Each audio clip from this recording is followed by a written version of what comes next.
Long, long, long, long, long work week. Long day. Um, long 5 years. Today is the 5th anniversary of Hurricane Sandy. I usually opt to write today, blog, um, get something out there, and I just decided this would be the way to go. Give it to you with me live. Um, I'm a gifted writer, but I have the gift of gab. That is why I can write. And I apologize for the lighting. The lighting is not great.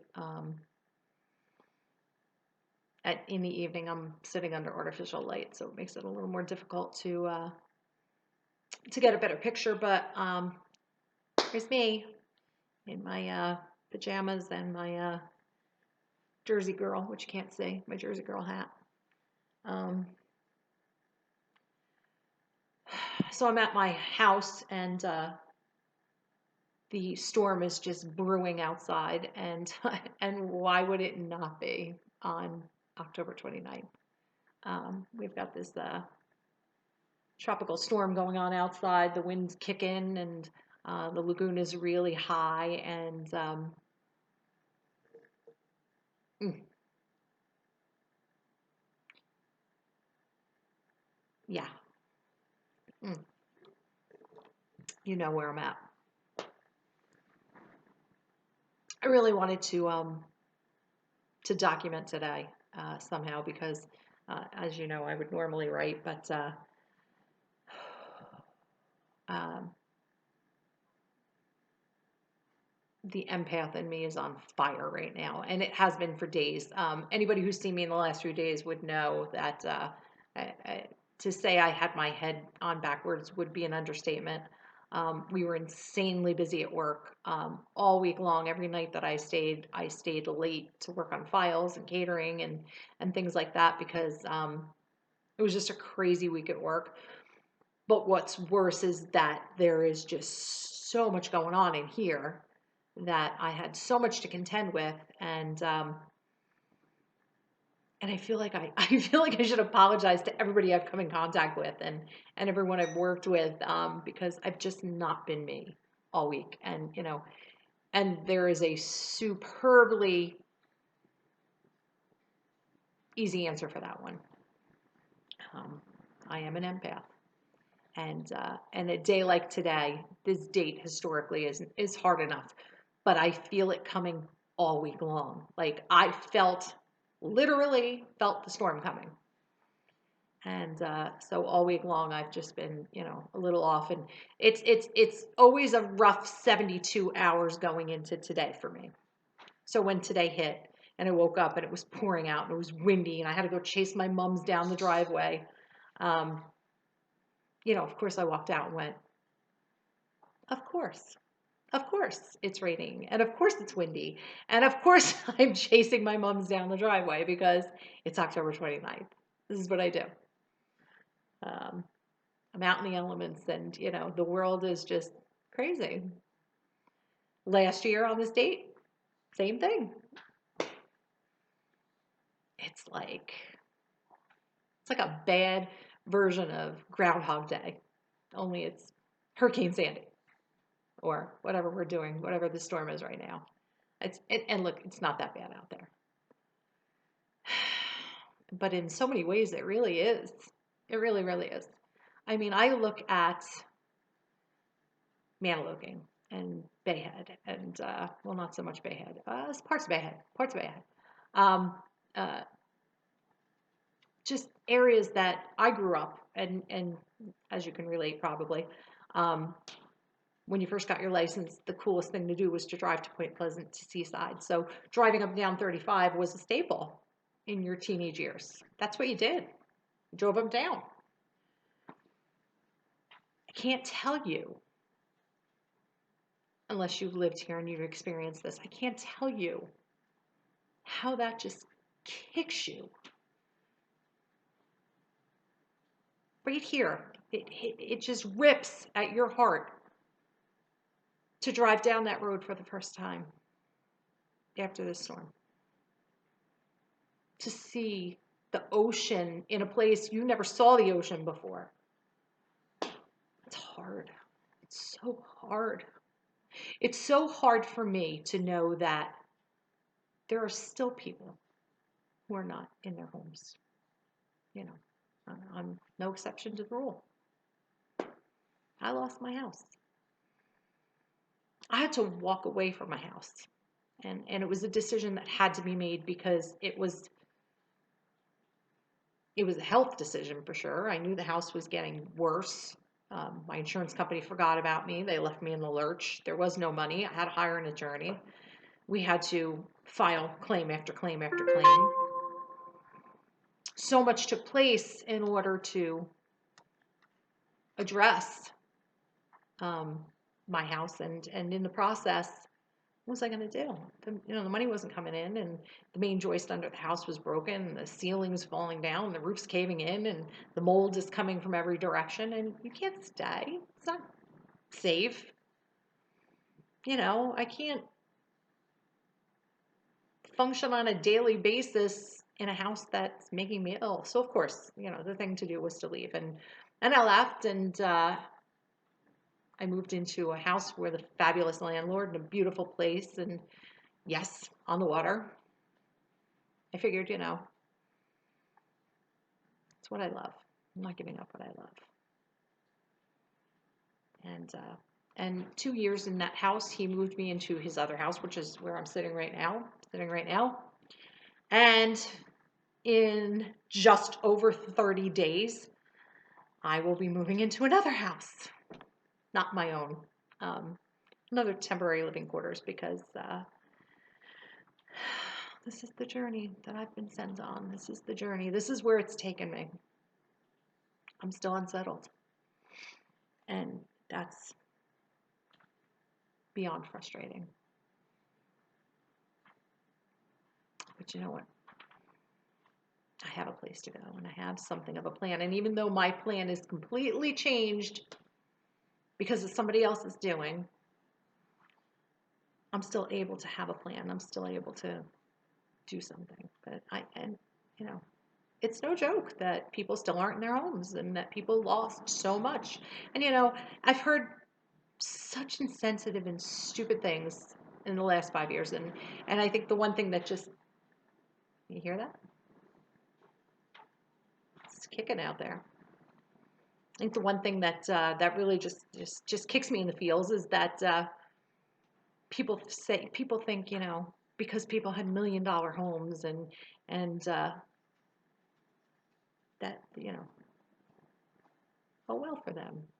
So because they have money, they don't deserve to be empathized with or sympathized for. I don't get that. I don't get that at all. I don't get that, because these are people who lost family homes that were in their family for generations, that the insurance companies would only maximize a $250,000 plan for them in their $1,000,000-something home. So when that $1,000,000-something home blew away, they lost. They lost big, financially and otherwise. I mean, I remember one woman saying she was upset because she had lost her grandmother's ring, which was over 100 years old. And she said, out of all the things, out of her $1,000,000-something home, and out of all of her, cars and everything else that they had, that was the thing. That was the thing she can't replace. People don't give enough heart when it comes to this. I mean, she's no less deserving of love because she had money. I don't come for money. I don't care that I don't come for money. I don't seek it out. It's not a prerequisite in my life. I'm not going to turn down a date with a nice guy because he's broke. I'm not going to seek out dates with men because they're made of it. I'm a big girl. I walked away from my home. I started over. I've been starting over. I feel like I'm in a bad episode of Groundhog's Day because I'm moving again. But I'm a big girl, and guess what? I'm going to continue to make it happen. It's just me and four little dogs that are probably going to make a lot of noise soon because I see one staring at me. This guy over here. Life is good. Know why? Because every day I wake up and know that I'm going to make something happen. All right, so maybe I have a torn tendon in my knee and I can't run up and down the street. But hot damn, I'm going to hobble around work and make a living for the day.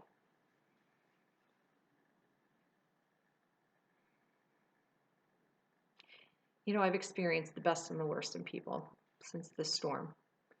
And I'll tell you, the days and the weeks, the months following that storm, I mean, really amazing outpouring of generosity and human kindness and love.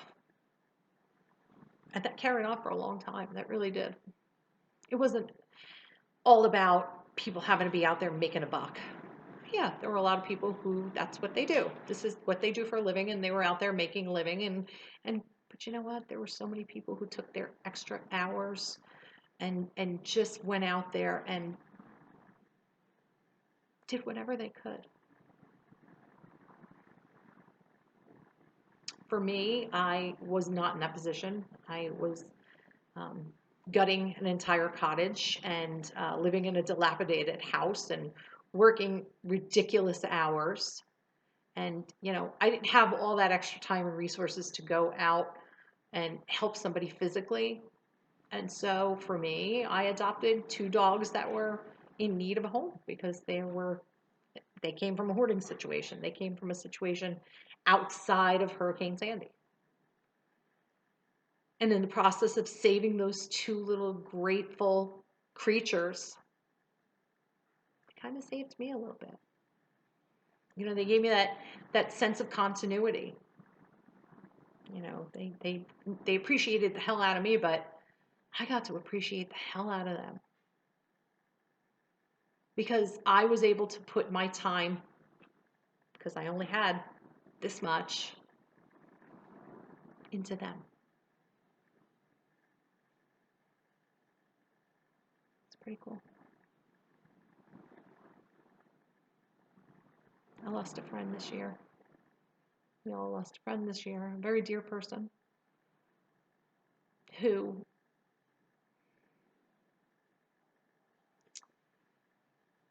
lived to be giving and loving and kind, and that was just her every day, her every move, for as long as I knew her, and more so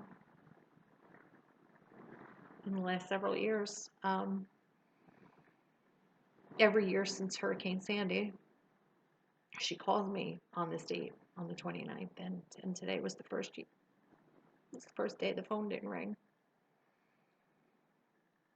And I'm not sad for me so much as I'm sad for everybody who she gave to like that. That was who she was. That was the kind of person she was. And I'm convinced she still is. She never sat still. She You were always on speed dial. You were always the one. I'm sure she's busy right now. But you know, she inspired me to make sure that I kept giving this. And I will. If I have nothing else to give, I'll give you this. You know, I'm a social networker and I love my social networking and I've had so little time for it compared to what I used to. Um, you know, I'm kind of in post and go mood these days. I post and I go. And I miss a lot and I hate that because, you know, my friends are my world. My friends are everything to me. And I love people. I genuinely can say I love people. I don't know a lot of people who can, but I say that. I can say that.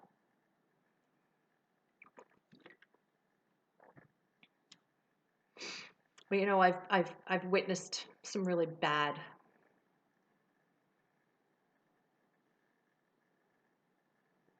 behavior. I guess that would be the word. Um, you know, just lack of kindness. If you're unhappy, make yourself happy. Find something that makes you happy. Don't spread misery. Gosh, who needs that? No one needs that. You know, if you think people aren't genuine, ask them why. It's not that difficult.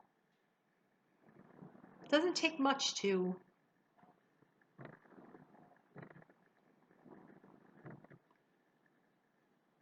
I don't want to dwell on it. I don't like to dwell on the bad. I don't want to dwell on the bad. You know, I sat down today and decided I would normally write and instead I'm going to video blog. And you know why? Because I really wanted to make sure that if I did nothing else today, that I gave a little bit of this to even one person watching. I'm going to let you in on a little secret though. The first person I did give that to today, me. You know why? Because you matter. If you don't wake up in the morning and know that you matter, if you don't know how to put yourself first, put your needs in a place above everyone else's,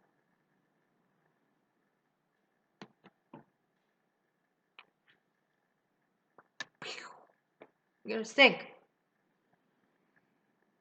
It's not selfish to put your needs above everyone else's. You need to put you first. If you don't put you first, you're going to be no good to anyone else. Help you, then help someone else. You've got to know that you are important. I learned that a long time ago. I feel like I went through a master's course in it because for a long time, I always thought I always had to give. And then I learned that there were people out there that were going to just take. Didn't make them bad people, but it didn't make them like me. Surround yourself by people like you. Surround yourself with love, with genuine people, with people who care. Get rid of the negativity. Take it out of the picture. Leave it at the door. Today is the perfect day. Perfect day to make that change, if that's what you need to do. But tomorrow morning when you wake up, know you first, and everything else follows. You're going to be a better person for it if you're not doing it now. I promise you. It's going to make you stronger. I've had a lot thrown at me. A lot. I didn't expect a last minute move. And I have no idea how I'm making that happen, considering I had a trip on the books, which is literally happening. It's almost happening. It's like right around the corner. I literally will fly into Iceland on my birthday. Most amazing birthday ever, probably. I am so fortunate and so blessed to have friends that are making that happen for me, that are going to make me a memory that I will treasure forever. But you know what? I know I got there because I shared this. Share this. Share it with everybody.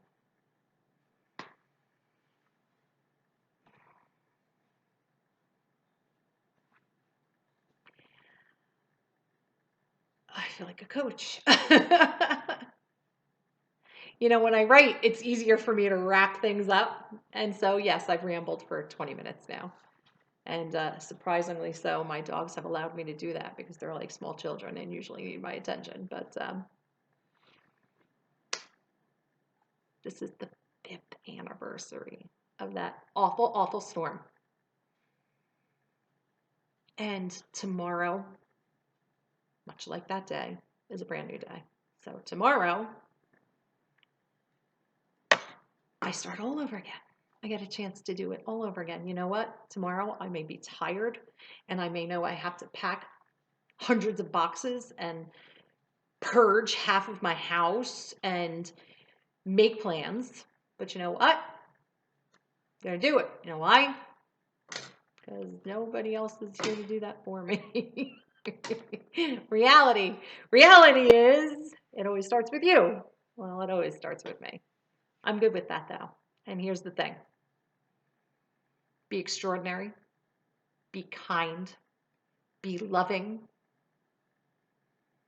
And you will always wake up. There's always another day.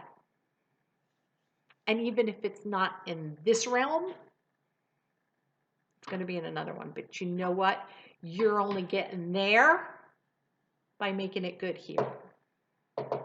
So remember that. God loves you, and I do too.